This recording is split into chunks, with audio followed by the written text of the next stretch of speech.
নামটা জানি কি? লাইলি। তোরে আমার ভালো লাগছে। হোটেল আইস টাকা নিয়ে গুলিস্তান চিনিস না? সাকিনার বাইরেও তোরে আমার ভালো লাগছে। তা আমি কি করবো?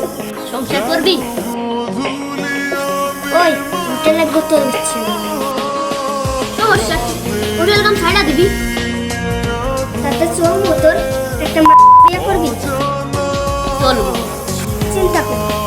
দেখ চিন্তা করে দেখ, তুই আর আমি একসাথে একটা ঘর দিলাম, আলাদা একটা সংসার করলাম, সেদিন কাম শেষে আসিয়া তোর হাতে গরম গরম ভাত খেলাম। সংসার করবি? কিছু পাওনা টাকা আছে সেগুলো নিয়ে কাম ছাইড়া দেবো। তাহলে তো একটা বড় দিকে ঘর দেখতে হয়। তুই কি দেখবি তুই জানিস, আমি গেলাম। আজকে তোর দেওয়া লালন সব আমার।